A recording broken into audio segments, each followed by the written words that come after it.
The Lever. Subscriber-supported journalism that holds power accountable. As a Lever Premium subscriber, you'll get to hear exclusive bonus content from this episode and others in your feed. To become a subscriber, go to levernews.com.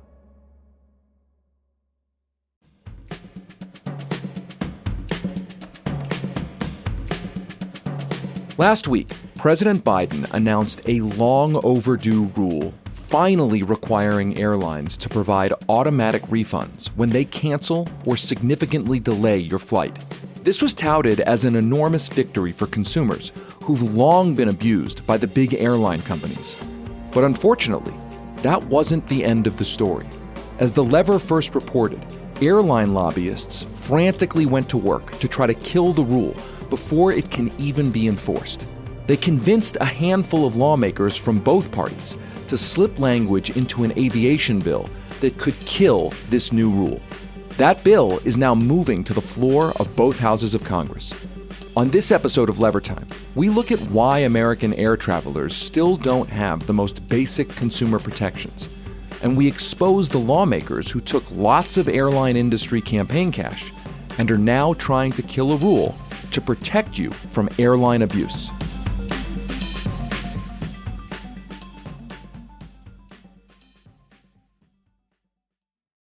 In 2022, America experienced a holiday season airline meltdown, with Southwest canceling hundreds of flights. At the time, The Lever reported that Transportation Secretary Pete Buttigieg had ignored warnings from state attorneys general about the airline system. Instead of taking action against airlines, Buttigieg went on late-night TV to insist that everything would be fine. I think it's going to get better by the holidays. We're really pressing the airlines to deliver better service. So many people have been delayed, been canceled. It's happened to me several times this summer. And the fact is they need to be ready to service the tickets that they're selling. Now, the good news is Buttigieg became something of a national embarrassment as he tried to pretend he had no power to punish airlines that mistreat their customers. But thanks to sustained pressure, Buttigieg has changed his tune.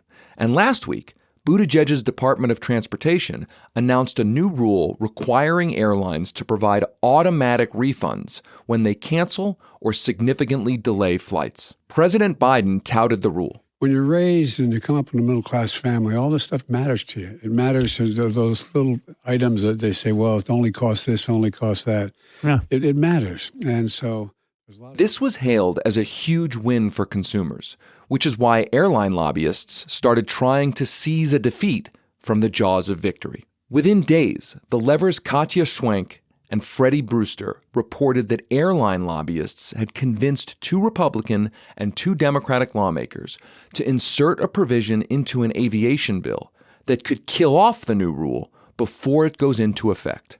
From their discussion, you'll learn exactly which lawmakers in Congress are doing this, how much airline industry money they took, and how a small line of legislative text can quietly kill off a consumer protection rule that was years in the making.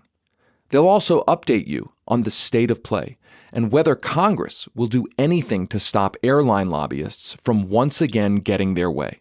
And you'll learn what this all means for you the next time your flight is delayed or canceled. All right, so let's talk about what you reported this week. The airline industry is notorious, in my opinion, for never giving people refunds or trying to help them when they are clearly at fault. The Biden administration tried to change that, but I want to go back to before that rule was put in place. What kinds of protections exist or perhaps don't exist for airline passengers right now? Without this rule, are passengers required to be given a refund when airlines delay or cancel their flights? Yeah, so this is something that the Department of Transportation has been fighting the airlines on for quite a long time. So the answer to that question is not so simple. But in general, yeah, it has been longstanding policy that the airlines are required to give a refund in cases of cancellations, of really significant delays. That's what the Transportation Department has said for a long time.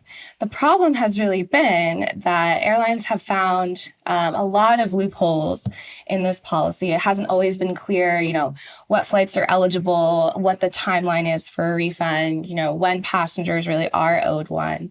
And this really came to a head during the pandemic, in 2020 and 2021, where we saw these mass requests from passengers for refunds. People whose flights were canceled and they didn't want another flight. It was the pandemic. They didn't want a voucher. They wanted their money back. And airlines were really dragging their feet about providing these refunds. And since then, the Transportation Department under the Biden administration has taken a closer look at the issue. And that's sort of where this new policy that was announced last week comes in. So Transportation Secretary Pete Buttigieg advances this new rule where it sounds like they're going to guarantee refunds and automatic refunds.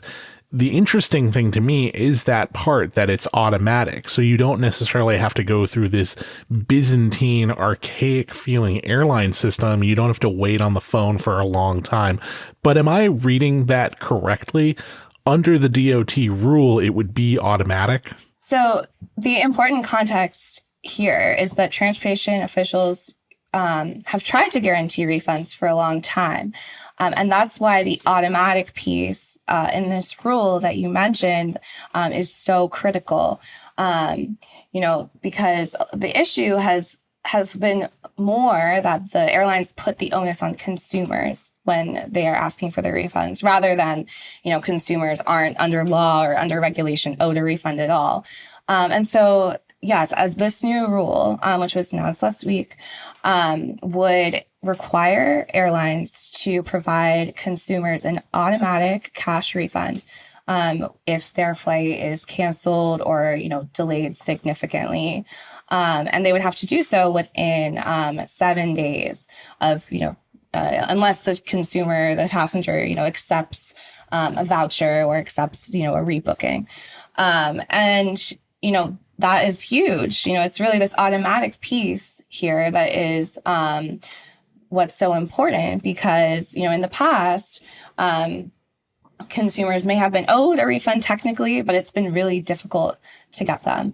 And this new rule, it does other things as well. It takes on sort of airline junk fees, fees that are consumers unwittingly pay for seat assignments that they don't need, things like that. It sort of clarifies when consumers are owed a refund, what flights are eligible. But, again, the real critical piece here is that airlines provide the refunds automatically. It's a way to keep the airlines from getting around, from using loopholes so that they don't have to provide refunds to passengers. I had to fly a lot for work during that period you were talking about after the pandemic, when airlines were really, really struggling to catch up with all of the traffic that was coming their way.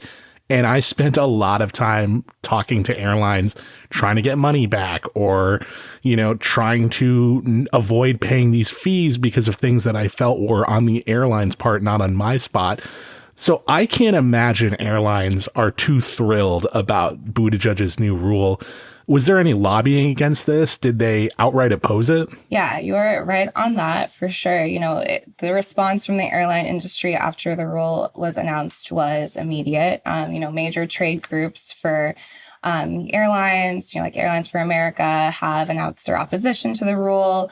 They've said that the rule might pass on costs to passengers, sort of using the age-old airline industry talking points to oppose it. But it is also still early days. So, we don't fully understand yet what sort of the scope of their opposition is going to look like. But, if you talk to anyone who's worked in this space for a long time, who has, tried to get these kinds of passenger protections in place before, they will say that whenever the Transportation Department tries to use its authority to regulate the airlines, to make them give passengers refunds, to treat passengers well, they are often challenged, or the airlines launch legal challenges in court to try to, get these rules off the books. And so that is likely what we're going to see here, in the coming weeks and months. Yeah. And I mean, it sounds like a great rule. I know that there was a lot of celebratory praise for it, especially from airline consumer advocates. But I feel like it would not be a lever production if we didn't have a yes, but. And you reported on a yes, but coming from Congress this time that might impact this rule. What exactly did you report on? What did you find out? And what does it have to do with this big FAA bill that's going through Congress right now? Right. So, just days after the Transportation Department announced this rule, which, as you said, was met with much celebration, many relieved passengers, including me, knowing that, maybe we will be able to get our refunds automatically. I think most people understand that'd be a big shift. But, just days after that, we got this deal called the FAA Reauthorization Act. This is a big piece of legislation, like literally hundreds of pages long. And it is, every 5 years, lawmakers have to pass it to, provide new funding for the Federal Aviation Administration. Essentially, it's this big must-pass legislation that really sets airline policy for the coming years. So it's a really important piece. It's a really important bill. And tucked, hundreds of pages in this bill was a provision about refunds. And what was so curious about this provision when we looked at it was it appeared to really directly, sort of explicitly conflict with this new rule about automatic refunds. It says, yes, consumers should get a refund if their flight is canceled, if their flight is, significantly delayed. It lays out some sort of guidelines around this, but they are guaranteed a refund if they send the airline written or electronic notice, essentially saying, oh, no. Right. You have to ask the airline for the refund, which, again, is, the whole point of this new rule, or, and a critical part of this new rule was the fact that it was the airlines automatically providing this refund. So, we're still, I think people are still trying to understand how this provision got in the bill, what the implications are. But, it seems like this could present a significant challenge to the Department of Transportation's new automatic refund policy. Yeah, and I think I speak for many people when I say that it's not so much that getting a refund is the problem. It is dealing with the airlines, their archaic way of getting in touch with people, the amount of time you have to spend. So that's something that could really undercut what this rule is supposed to be doing. Who put this in this bill and why? That is the question. Yeah. So, the lawmakers leading the negotiations here were some of the chairs of the, House Transportation Committees. These are people who, have good relationships with the airlines. They have been, leading this kind of, they're have a lot of control over aviation policy. We don't know fully what took place, on the negotiating at the bargaining table, right? We don't know who wrote this particular provision. But we know that the, bipartisan lawmakers that finalized the deal, that have agreed to it, that have touted it as, including new consumer protections, they are at least the faces of this, this potential setback. And of course, it's very much worth noting that, the airlines, every time there is this big reauthorization FAA funding package, they spend millions lobbying on it. It's a key focus of their lobbying efforts in Washington. So we know that the airlines' hands are all over this bill. We just don't know exactly what they might be responsible for. And are there any, who are the most prominent people that are associated with this bill? Because I know usually bills that go through Congress have co-sponsors and people who have they get the credit for the bill going through. Do we know who that is in this case? Yeah. So, the lead negotiators here who sort of guided this through Congress, who were in charge of it, were, Maria Cantwell. The work we've done in this legislation is so important because it's helping commercial aviation remain the safest and most secure in the world and to improve the traveling public's experience. A Democrat from Washington, as well as Rick Larson, also a Democrat from Washington. In the upcoming FAA reauthorization, this committee has to examine all aspects of the passenger experience, from ensuring consumers are fully protected against flight disruptions to improving the transparency of fees and other airline policies. Of course, an important state for the airline industry. Yeah, home of Boeing. Exactly. Both, hold important roles in House subcommittees and Senate subcommittees that determine airline policy. There are also 2 Republicans with their names on the bill, Senator Ted Cruz and Sam Graves of Texas and Missouri, also 2 important airline industry states. So, again, a bipartisan group of lawmakers is responsible for the negotiations here. And, you had mentioned that they come from states where the airline industry is very present. Do they also receive campaign contributions from the airline industry? Do we have a sense of that? Yes, these 4 people are some of the biggest recipients of airline industry campaign cash. Maria Cantwell is the industry's top donor.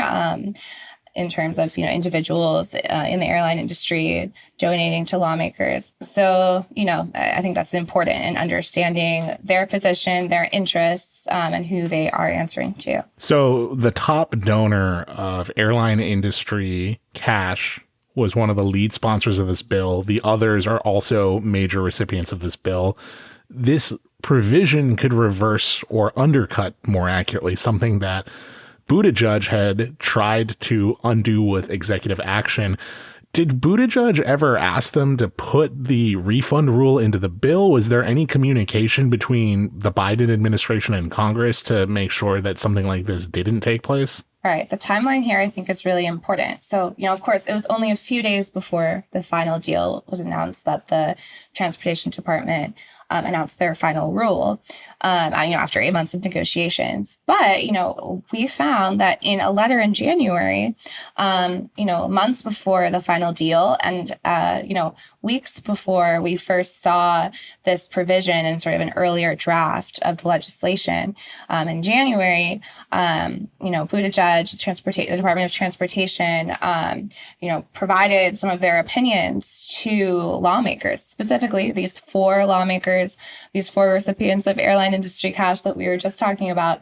In a letter, the Transportation Department wrote to them saying, these are our positions on various policies. These are recommendations of some policies we'd like to see in the FAA final deal.